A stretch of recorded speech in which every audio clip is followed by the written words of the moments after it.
Welcome in to episode 023 of the Modern Dealer Podcast. My name is David Farmer with Entice, and with me, as always, is David Bertoncini. How you doing, David? I am doing really well. Excited about this episode. Clearly, you can see we are not in the studio. We are like floating in space in this 360 booth that we're going to get into. But just wanted to wrap out to the coffee gods today, and feeling good about that. And if you guys are new to our channel and to our podcast, be sure to follow and like the Modern Dealer Podcast on Facebook. We are also on LinkedIn, and also check us out on YouTube and on iTunes. And be sure to stay to the very end and to get our 3 tips. And don't forget to subscribe. So we're going to subscribe and turn on notifications. Ding. All right. Don't forget any of that. But we got a special guest today. Yes, we do. Jay Smithweck from 360Booth. We're super excited to be here, Jay. Amazing to have you guys in the studio today. Literally in the studio. So we're not in the MDP studio. This is the first time that we've taken the Modern Dealer Podcast on the road. We're super excited to be here, and we're super excited to be chatting with you. Hey, it's amazing to have you guys. I mean, there's so many purposes for the studio, and I always thought this was just a perfect place to have a podcast. Yeah, this is super exciting. So our main topic today is really going to be the 360 booth. But when we have a guest on, what we love to find out really is your origin story, or at least that's what I like to call it, is a little bit about what your background is. I know you spent some time in the retail car business, and then you've been, really just an incredible entrepreneur. So we're going to hear all of that story.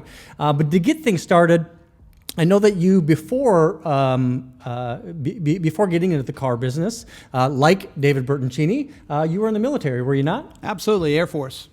Tell me a little bit about your Air Force background, and how did you go from the Air Force into the car business in Tampa?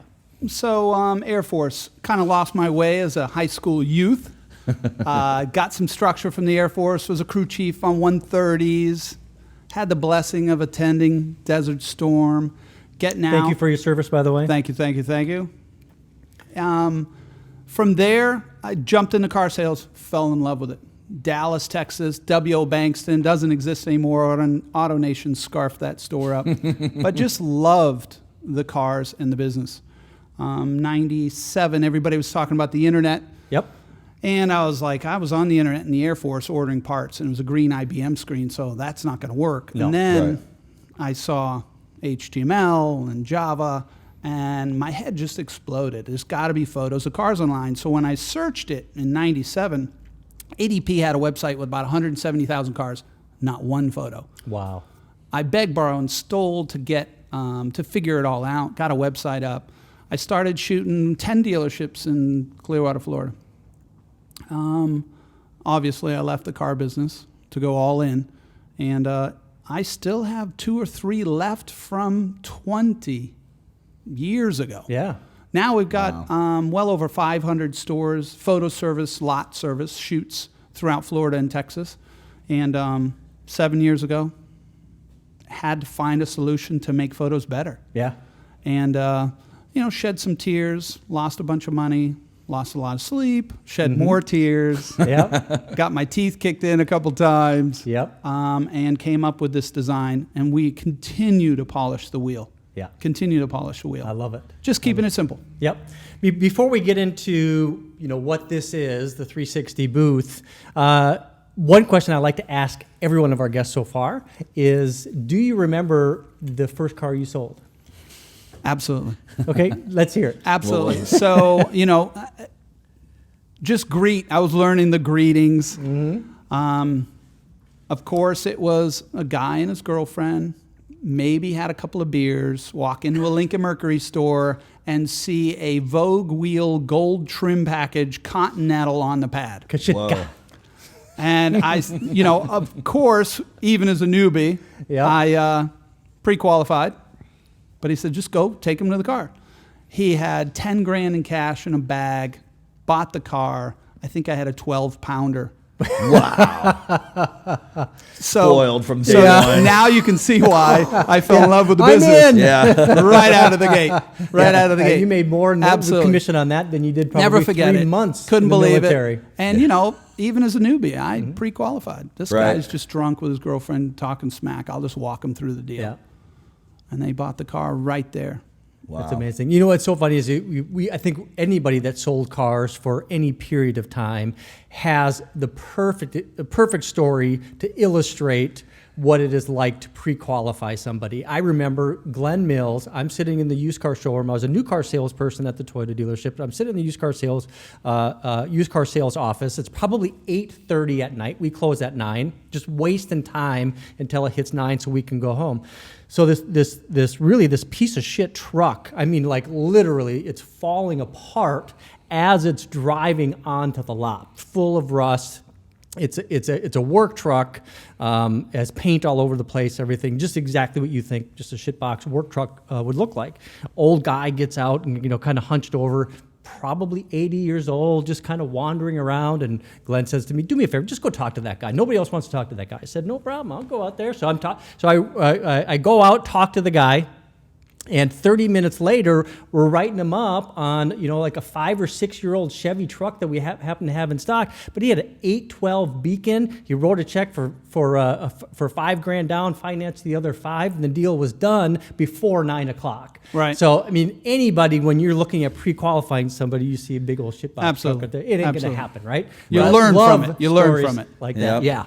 Yeah. A couple comes with the Piggly Wiggly bag, the plastic bag full of money, and it's like, it does not look like, just from the outside, we're Absolutely. judging book by its cover, like, this is not a deal. But hey, you teach every new salesperson, just go out there, don't pre-qualify, just go out and sell it, take them through the process. Sell To a this car. day, it still happens. I Yep. don't pre-qualify Yep, I know. anymore, but we'll take our show or our studio to the road and do Digital Dealer and NADA for the past 5-6 years. And you have no idea who's walking into the studio. Yeah. I had Right. the president of Cars.com when he Wow. sold it, 4 years ago, walk in. You had no idea who he was. Yep. Just super exciting. I think the auto industry is probably the finest and coolest place to earn a living. It is, and As a that's whole. That is the exact reason why we started this podcast, and really why I started my company in this business. Now, I've had the luxury to grow up in the car business. I've been kicking around car dealerships and auto auctions since I was literally that tall. Well, that's how we met. yeah, exactly. I saw you 15 years ago when I was peddling photo service. Yep, absolutely, and we hired Or you. even and- longer. Yeah. I mean, yeah. So I mean, I've been in this market for 25 years now. So yeah, I mean, everything that's happened in the car business in this area really kind of amazes me. I mean, companies like yours, company like mine, there's a lot of other technology companies based out of the Tampa area. So very cool. One of the things that I love about you and what you were able to recognize fairly early is the impact that the internet was going to have on the car business. And I say early because 1997, the internet was a pretty new thing. I mean, you look at what was available on the internet then in 1997, there really wasn't all that much. I mean, www, the World Wide Web, was only a thing in the early 90s. Email was only a thing in the mid 90s. We can go back and talk about like the real origins of the internet, like when you were in the military. Yes, it was there, but it was not the World Wide Web. No, absolutely. It wasn't anything when like it is we now. were shooting photos, dealers didn't have websites. Yeah. Right. So they go, okay, well, just go and shoot my photos. And there was only one, and you didn't even pull the car out. And Right. it was all hand entry data. There was no Chrome. Yeah. There was no VIN decoding. So I remember back in the days where whether we were going to be a website, classified site, because AutoExact is the name of the photo service, like find exactly what you were looking for was the tag. Mm-hmm. And then all of a sudden, AutoBytel funded $10 million. Right, exactly. IPO, right? And I was like, okay, so do you want to be a website provider or do you want to be a content provider? And immediately I just called up AutoBytel, and we were the second or third data feed company to AutoBytel 98. Wow. So now when I approached the dealers, I was saying, listen, I can put your photos and put them on AutoBytel. And then it just steamrolled. Auto Trader came out. Yep. And it just went from there. And we went from 1 photo to 4 photos in 1 photo to 9 photos. Now it's just, it's crazy town. Well, what's really funny is you look at the industry right now as a whole, most dealers do a horrible job at taking photos. I think it's the one thing that we've learned in this industry. That's one of the core things that we've learned in this industry is you have to have good quality photos. But so many dealers do such a poor job at doing it themselves. And I think that's what was kind of appealing about you and your service is that, you know, we could rely on making sure as a dealer, as an operator, by outsourcing that service to you, that we were able to get our arms around getting good quality photos. Yeah, we learned right away that everybody was focusing on the window stickers. So I wanted to come 5 days a week and focus on the photos. Yeah, you had enough guys sitting around, you could print your own window stickers. So the other guys were coming once, twice a week. Even to this day, I find stores that are coming twice a week. Yeah. And it's criminal. It is. Absolutely criminal. You're selling cars 24/7. You got a photo service that shows up twice. Listen, by the way, call AutoExact if you need a 5-day week photo service. Plug. Yeah. We learned, and we just continue to polish a wheel. Now you got Marcus Tarmina running it, and he's kicking everybody's ass with it. I love it. Talking about, like I said, you know, one of the most important things is getting good quality photos on the internet. That really has not changed. There hasn't been a whole lot of evolution in search results page, SRP, vehicle display page, VDP, and the photos that's on a VDP. There hasn't been a whole lot of innovation in that space other than what we're in right here.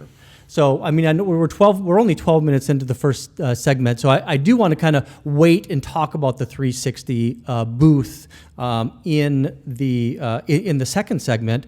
But for the remainder of this segment, what I'd like to do is just kind of spitball a little bit about the industry of what dealers really should be looking at from your perspective and from our perspective on what that SRP and what that VDP should look like. Now, I know early days, probably 6-7 years ago, I was working with Dadium, and they were doing a lot of studies on the design of what an SRP and VDP should look like from an engagement standpoint of, you know, what really does the perfect vehicle display page look like? What does it, you know, how should you structure your search results page? And I think that's something that most dealers struggle with on a monthly basis. What should that call to action be? How many primary calls to action should there be? Should it be red? Should it be green? How should the photos be positioned? So with your experience, your vast experience going back to the late 90s with having photos on a VDP, what are some of the things that you would recommend a dealer look at when they're trying to get the best engagement or the best positioning the vehicle the best way to a consumer? I focused 100% on the photos. So as far as what your page looks like and the calls to actions, that's all on you. Whatever works. For me, it's always been just a focus on the presentation of the photos. Marcus may be able to get into length of what the pages should look like. I've just been focused on the photos. 38 to 40 photos of a used car. I walk into many stores that are shooting 40 photos of a new car. I said, all right, so I understand you have a weak Auto Trader and Cars.com rep, and the only reason you're shooting that is because 2 reasons. They said your numbers are down, so shoot more photos of a new car, and or you saw the other guy down the street. Yeah. There's no science behind it. Here's the science. If I sit down with you and show you 40 photos of a pre-owned car that our photo service after 21 years is overthought to death and been scrutinized by thousands of stores, and I take out all the wear item photos, you're left with 12 to 15 photos. So you should be thinking of consistent, bright photos. Please stop the fake backgrounds. Right. Nobody believes us anyways, but you're going to add a fake background to show them that you're going to lie to them again. Yeah. Stop the fake backgrounds. The city backgrounds, the beach backgrounds. We see it over and over again. And the next photo is the same photo shot on the lot. Who are you kidding? Yeah. You're trying to trick, they jump page. it's not worth it. Shoot 15, 12 photos of a new car. They just want to make sure you have it. Yep. They want to see configuration and color and rock and roll. One question I had, and I think this will be an interesting topic. One of the things that we focused on in the Modern Dealer podcast is what is happening in the industry as a whole, from a retailing perspective. Carvana is a company that really is making a big impact now. We know that they sold almost 100,000 vehicles last year. They sold almost 50,000 cars last quarter. So they're definitely hitting their stride. One of the things that really separates them from a lot of other retailers is the way that they're positioning the vehicles. One of the things that positioning the vehicles in photos to be able to show to a consumer that is considering making an online purchase only, the photos is going to be, in my opinion, the most important thing. And then the second most important thing is going to be the pricing, the payments, the technology that they utilize to actually facilitate the process. But the photos is what's going to get somebody to say, yes, that's a car that I'd like to buy. When we were doing our research on the Carvana customer by going through and looking at YouTube videos, we saw a lot of consumers really trying to zoom in and look at any of the flaws that's on the vehicle. So they have And I think that's what the consumers liked, was the ability to say, hey, okay, I understand there's a little scratch right there, there's a little tiny ding right there, and I'm buying a used vehicle, so I'm okay with that. So from a photographer's standpoint, and somebody that's really probably the best expert in the industry when it comes to online photos for vehicles, what's your perspective of showing the flaws of used vehicles? I'm curious. I don't know. Okay. So I like to look at cars online. Yep. And you're going to show me a car that I'm going to hawk my life to own, and you have a rock chip that you took a photo of. Right. That tells me you're too damn lazy to fix it. So why are you showing me that? Two, when you zoom in on Carvana, all I see is blurry photos. Blur, right? Yeah. Then I see very heavy, soft lit cars, so I can't tell if it's silver, gray, or brown. 360 booth, direct lighting, totally away from the standard photo booth, traditional magazine media shoot. We do it so we have precise light so a layman can shoot in it that shows exact cars. You at home, pull up Carvana, pull up H. Gregg, or even off lease only. Look at the difference of the clarity and sharpness of the photos and the exact color matches. Just check it out. There's not enough photos for anybody to make a decision. What everyone is not talking about with Carvana is there's not enough photos there for you to make the determination. I agree. And they're going after a market that doesn't want to buy a car. They want to make the pain go away. So I'm going to look at, the spin is cool, and boom, I'll buy that car. They probably don't have the credit to go to a regular dealership. I have all kinds of issues with how they talk about. I walk into dealerships with this booth, and they go, can you do a Carvana spin? Why would you want that? Go to hgreglux, lux.com, check out no videos, no walk-around videos, just bright, consistent, clear, beautiful photos of the car to build a brand. Consistent. Yeah.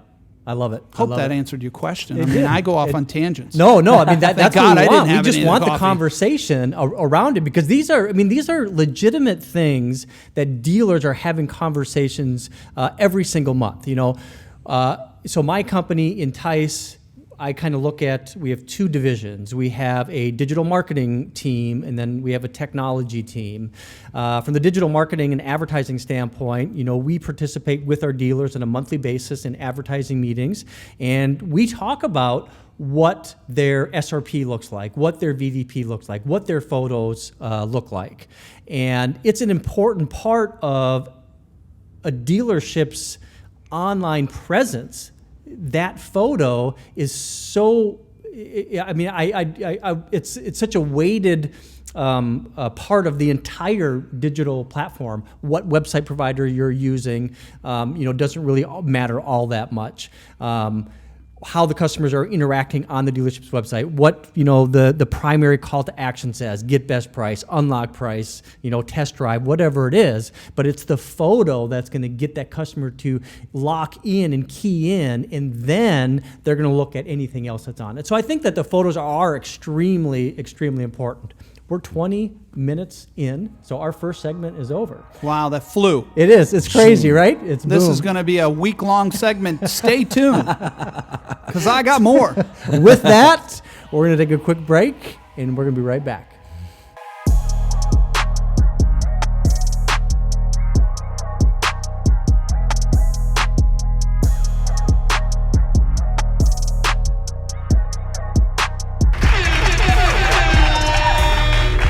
Welcome back into episode 2-3 of the Modern Dealer Podcast. We are here with Jay Smithweck of 360Booth. And over the break, actually before we get there, did we even say what we were drinking today? So yeah, I Dunkin' covered Donuts? it. Yeah, you covered man, this morning? I was rapping on the rap and just got my water. He's on water. I think he said he was coffeeed out. But on the break, I had mentioned the incredible power of the brightness in this booth. And I was saying, every time I look at Jay and I look away, there was like tracers and like spots of light. So I'm actually, for this segment, I am going to put up the sunglasses because every time now I can look at him. So absolutely, and you look great, Stevie. Speaking of Stevie, I would like to mention at NADA we will have 2 booths, 2 separate locations, and I would like to hear from anybody. Should we have sunglasses as a Chotsky? Yes, that's a good idea. Yeah, it's a great in idea. the comments, ask. The question's going to be, should we have sunglasses for the 360 booth? Because seriously, it is really bright in this booth, which is awesome because your photos, like it says on the back of a shirt, your photos would most likely suck. Your photos do suck. Yeah. Your photos do suck. Don't. No, and clearly being in this booth, they will not suck. Now, since we're talking about the light, Yep. let's ask why I need so much light. Because we spoke about Carvana, and they have a heavy filtered light. Heavy filtered lights for a commercial shoot. You shoot your photos, and then you go to editing for desired looks. In my studio, we typically don't have the skilled photographers, so we have to show them. It's quite easy. And we need more light so they can adjust the camera easily. Less light is hard to make up. Right. Gotcha. And as you can see for the beautiful imagery I'm seeing off of you guys with this light, I mean, this is killer. We got the monitors going. And if you guys had more hair, I might date you. So who knows? I'm out. I'm happily married 25 years. Long time. So one of the things that you bring about the lighting and the quality of the photos, one of the things that I love about the 360 booth photos, which there is such a clear difference. You can't even compare the two. The outside, yes, it's huge. But you take a picture of the inside of a vehicle inside this booth, the blacks are black, they're not gray. It is it looks like for some of the things that we do from a digital marketing standpoint, we use stock photos from Evox. Beautiful photos. Correct. And you're able to get that quality photos of any inventory vehicle by taking them right here in the 360 booth. Well, another thing you got to think about too is I do have occasionally calls where dealers says, "Hey, I've seen some of your booths and the photos are too dark." We still have to rely on a human to take enough, as we call loving give a shit, to look at the photo to see if it's too bright or too dark and adjust, just twist the knob to a plus sign for more light. The other thing too is I see, I lost my train of thought. That's all right. It happens 55, all the time. and I'm losing my mind. The brightness of the photos. The brightness of the photos.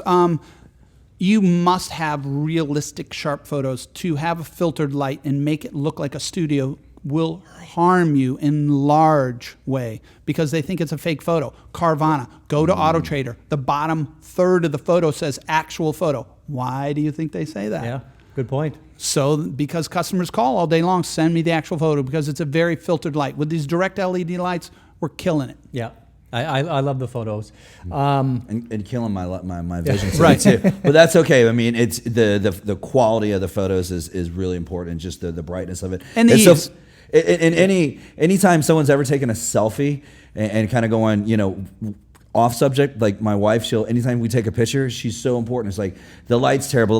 And like, we'll move, 4 or 5 different locations to take a picture at Disney, just to make sure you got the right lighting. So this right here is incredible. Yeah. It's very gratifying for us to take a dealer that struggled with third party and in-house and can't do it. And with our experience, Marcus and I, and teach them how to come to fruition.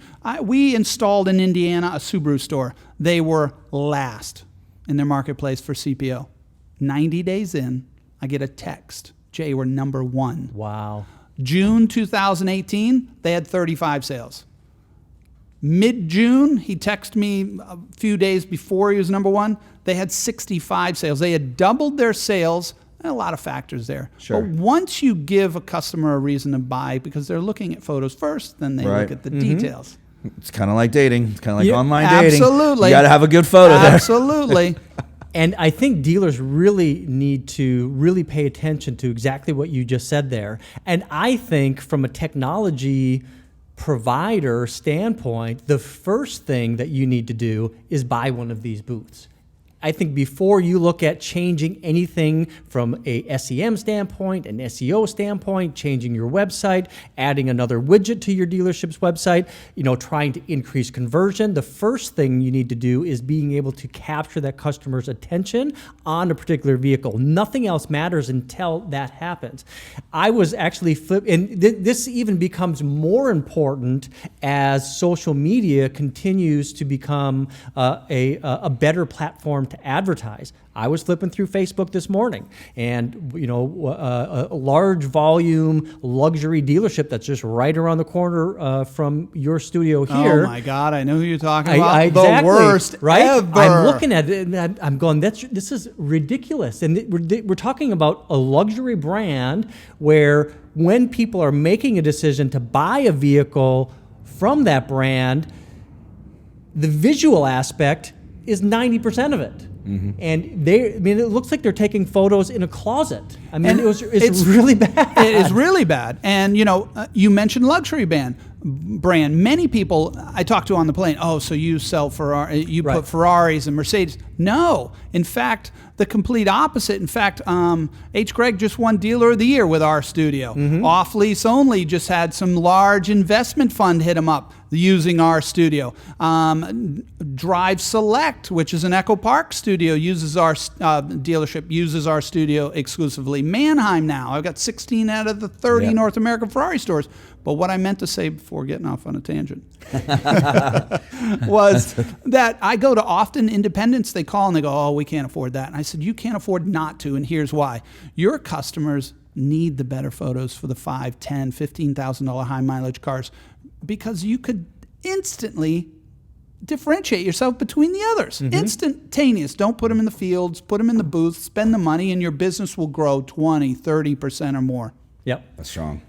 So one of the things I mentioned on the break too, that I think this is something that every dealer should be doing, and maybe this can even be one of your 3 tips at the end of the episode, is when a vehicle gets traded in, they have a team that overnight will detail every car that gets traded in that day. The next morning, they take photos. That's before it goes to the shop, before any reconditioning is done, before any paint, any chips, anything. The first thing they do is they take photos of it. The reason they do that, because then they can throw it up online day one. Now, the next full day, now somebody at the dealership, the mechanic, now they get to work on a clean car. Isn't that something that would be a benefit to your techs as well, to not make them have to do all of their work on something that still has a McRib in the McRib? backseat? Yeah, I love the McRib. It's the key to speed of market. Yeah. So basically, you're taking a picture of that vehicle right away from Giddy Up and then running it through your recon, because recon, we hope it would take 2 days. Process. Yeah, process. Process. Yeah, Process. Let me say it again, process. Yeah. And I ran into a lot of dealers that want to wash the car, but adds too much. They can't comprehend. And at best, take 2 exterior photos. Yeah. And get it on within Boom, hours. boom. Your Right. managers are sitting on vAuto racing to the bottom at $50 increments, and you don't have a photo. They're wasting their time. Yeah. Yeah, and you bring up a good point too. So now what happens if you're a dealership, you're looking at your process right now, what can I do different today than what I did yesterday to allow us to sell more used cars and to make some changes within the dealership? I would challenge you to do exactly what this dealership is doing, and overnight have every vehicle that gets traded in detailed, take 2 photos, 3 photos of the vehicle in a 360 booth. Now your mechanics, when they're doing the reconditioning on the vehicle, they get to do it on a clean vehicle. And if let's say you decide that vehicle isn't a vehicle that we want to retail, who cares? Now when you bring it to the ring, it's already clean. Yeah, you're going to get more money at the block. Right? And what happens if the deal unwinds? Well, then the customer gets the vehicle cleaned back. I mean, it's a win, win, win, win all the way around. Process again. So here's another thing. I'll make another comment on the process is many times the dealer has the lot porter doing all this. Right. You got to stop that. Yes. Please find somebody that is interested in making this happen and make it happen. Don't let him be the lot porter. Don't let your lot porter shoot your vehicles. If he's decent, make him exclusively the photograph. I often tell dealers, well, how do I pay my guys? Here's how you do. Every Friday, 12 noon, if 98% of your new and used cars are online photographed, pay him $100. Give him $200.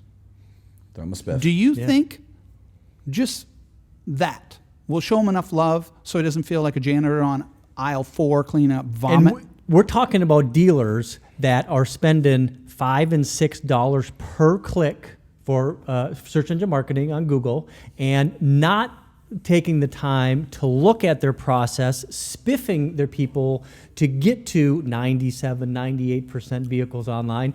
If dealers would spend less time going blind in Google Analytics, trying to isolate, CPC and CPM and all the other acronyms on Google Analytics, and spent more time just on the blocking and tackling of getting good quality photos online, the results that they're going to be able to get is going to be 10 times. Instant. Mm-hmm. You don't even have to go to a report. Yeah, exactly. Early days, we were shooting.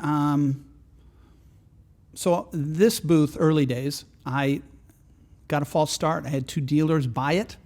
I won't mention their names because I'm currently selling all their studios to them now. But they stopped payment. Bounce a check. Oh, no. Yeah, so the booths, I got angry. Yep. I didn't, go viral, but I got 2 guys in a truck. We ripped them out of the ground. We put them in public storage for 9 months. I'm at a Mercedes store in Plano, Texas. I'm in a parking garage, and I see an opportunity. So I go down to Houston, Texas, where I had them in storage. I brought them back up, cut the tops off, put them inside the corner. Everything was good. But how do I have a ROI? So we were shooting new cars, Mercedes-Benz. I found C-Class, identical pricing. I left one as we were shooting in the parking garage. I put one in the booth. We went back 10 days later. The one that was a new car, that was identical, that was shot outside of the booth, had 4 views. The one in the booth had 400. Wow. This is before I sold my first one. This is put it in beta and see how it works. Yeah. Mm-hmm. Don't give up. Yep. Keep going. So we're 13 minutes into the second segment, so we have a little bit of time day to 1. chat through. Yeah, yeah, exactly. We'll be back. Yeah. So let's talk about what this is. So this is a booth that you have installed at your dealership, and it is a circle, right? It is a circle. We laser level the track. Well, more importantly, and I'm scrutinized for this. Yep. As the owner and proprietor, I visit every store, whether you buy or die. I don't even ask for a check. When I'm done with my photos, my evaluation, talk to you more so about process because they think it's just about the booth. It is, but you have to be prepared for the process. I take pictures, I send them there. There's a purchase order link. I've had dealers 2 weeks ago hit me up from 4 years ago ready to buy a booth. I didn't even know who they were anymore. Thank God I had a CRM. Yeah. The attention to detail that I provide when I fly in at no charge, and when I fly in, let's talk about British Columbia, Nova Scotia, right. New Orleans, New Zealand. We've got 17 booths. In fact, tomorrow we're crating 6 into a crate and going to shipment for the largest independent in New Zealand. We have 5 with the largest auction house in Australia. We have 1 in Guam. Now I'm pretty sure we're at or above 700 studios. And we've done it by providing service. Nobody answers the phones anymore. I typically answer the phone call within the first ring. They're shocked. And 10 o'clock at night, I'm going to answer the phone. Yeah. But visiting the store, shaking hands, pressing the flesh. They're shocked that I come, whether it's close or a plane ride. And then putting a piece of product in that really sells itself. It's manual. Yes, I said manual. Manual in There's the no technology turntable world. to fail. There's no bigger turntable, smaller table. Every vehicle fits in it. You push it to where you want the light. That's the biggest key. Then we give you a 5-year unconditional warranty, meaning that I've had an enterprise car sales booth, had a broken weld. I'm not sure if they didn't do it. I sent a welder out. Yeah. They spot welded it. I picked up the dime. They bought 5 more over the past year and a half. I mean, that's the level of service you have to provide. That actually almost would tie into a store's level of service, because of all the dealerships that you and I visit and deal with and stuff like that, it's that quality of service that you give to the dealer. You have to give a shit more than the others. Yeah. Exactly, and the dealer reciprocating that with some of the customers and such, because you hear to this day some of the horror stories from customers that are why is this, why is that? They ask me, and I'm like, well, I don't work for that dealer. Here's a horror story for you. I have what's called a competitor. I don't consider him one, but his dealer just bought a booth, and he's still paying on his loser monthly fee. I've had 5 or 10 of those where they're paying the booth that didn't work, so-called automation. Yep. Mm-hmm. And they bought my booth because they couldn't get the other one to work. They couldn't get him on the phone. Wow. Yeah. How would you like spend $40,000? You can't get somebody to answer your call. Yeah, that ain't or right. the No software service, that man. gave you couldn't work, and they threw it away in 30 days. This is a Garbage. content machine. So just realize this is content. Go follow Truck Ranch on Instagram. One word, Truck Ranch. They do an unveiling for $100 gift certificate. They do a 360 booth, and they don't unveil the car in it, and they say, guess the truck that's in it. Oh, wow. It's a great thing. Go to Instagram, Truck Ranch. It's so cool. But this is a content machine. You can do Instagram. We're doing a podcast. Yep. I have a Honda store. Great bunch of guys. Boy, it's escaping my name. They do all their videos in it. We'll find it and we'll put it right here. Absolutely. There's a store, a Dodge store in St. Louis that does TV commercials in it. Very cool. It's a content machine. You posted 10,002 uses Correct. for the booth, and I was actually part of that post there on use 10,002 using it for a podcast. But I mean, there's so many things, like you said, you can do with it. I've had horse stud farms contact me so they could shoot their prize $1 million horses. Wow. In it. Yep. I That have makes sense, man. A Dairy Queen, a soft serve manufacturer that wants it so they can shoot their parts in it. I can't mention the boat engine manufacturer, but a large engine manufacturer for boats and diesel engines wants to shoot their products in it, because you go into a true studio, you're $20,000, $30,000 a day, you can't shoot everything. No. So products, it's just a content machine. And I am thrilled to be, after seeing all your guys' podcasts, and I would like to talk to you about putting Entice in my player, so when we have this content on the dealer's website, they can finish the transaction rather than get caught up in the quagmire from the factory sites and everything else. Yeah. Well, it's so funny too. We'll do a quick commercial for Entice as well. So one of our core products is Dealmaker, which is a digital retailing technology, and digital retailing really is a hot topic right now. 5 years ago, when I first started to build Dealmaker, it wasn't, but it is now. It's taken me 5 years to get to this point right now, and we didn't run out to Silicon Valley. We didn't raise $25 or $30 million. I wasn't able to hire 100 engineers or salespeople to go knock on doors. But what we wanted to do is just build a great product and be able to bring it to dealers. Now, the reason I'm saying this story real quick here is, from an entrepreneur standpoint, I've looked at AutoExact, I've looked at 360Booth for a long time, and been aspiring to reach your level of success. Wow. And we're doing the same thing with Dealmaker now, and we have competitors in the marketplace right now that has done exactly what I just said, raised a bunch of money, and they got a whole team. But when it comes right down to it, it's about creating a quality product and that does the job. And that's exactly what this does, and that's exactly what Dealmaker does. We just went head to head with another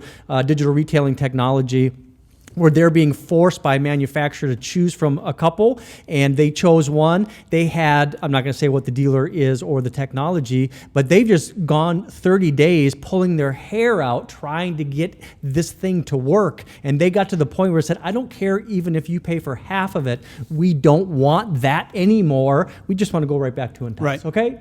So, I mean, I totally get that and appreciate that. And that's what we want to do, is build a good quality product and deliver to the dealership. And I have a ton of passion around that. It goes back grind, a long baby. time.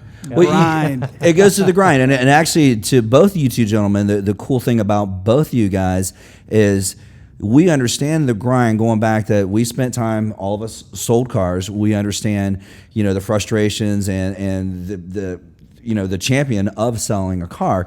But to build businesses that the number one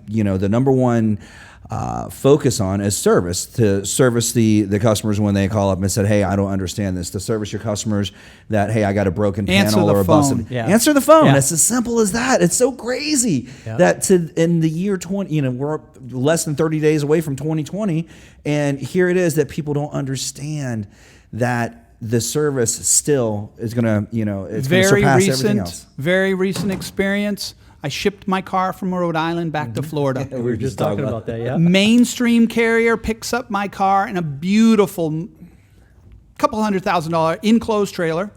Driver couldn't have been more polite. I had to call 3 or 4 times to see when he was going to be here because nobody contacted me. They didn't ask for money. They asked for a phone number, a cell, and a ship to address. I put my car on there, I wave goodbye.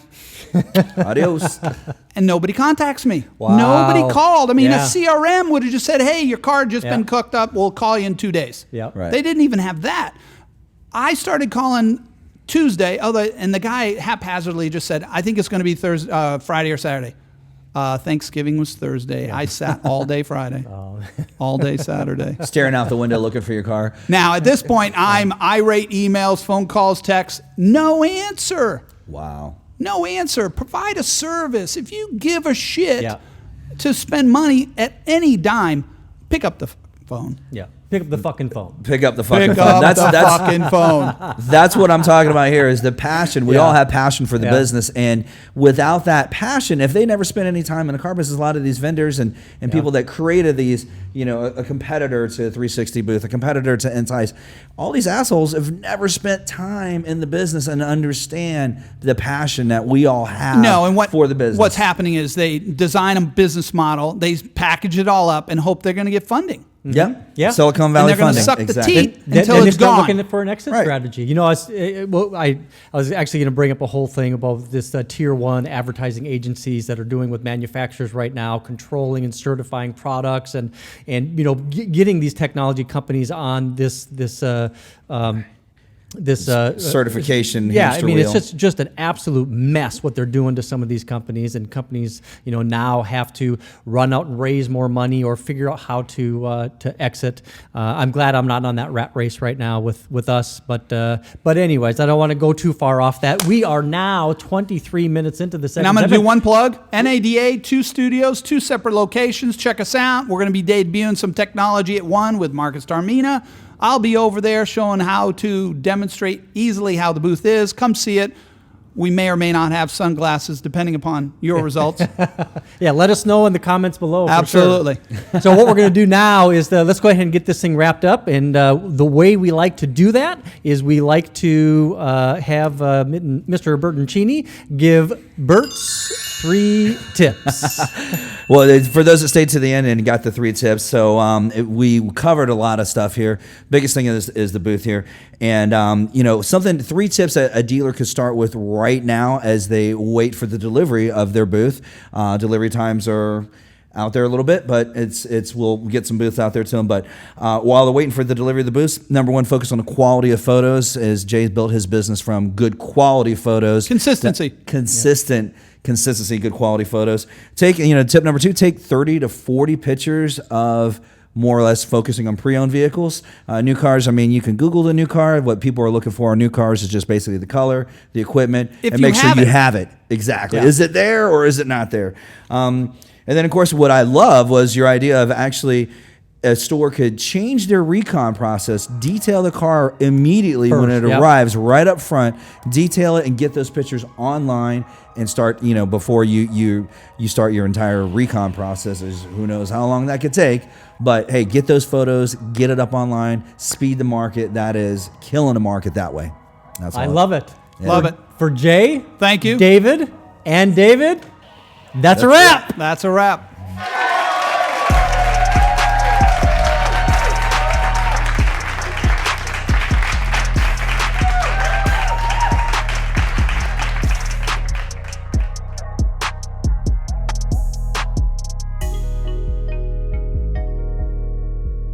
Snap, David.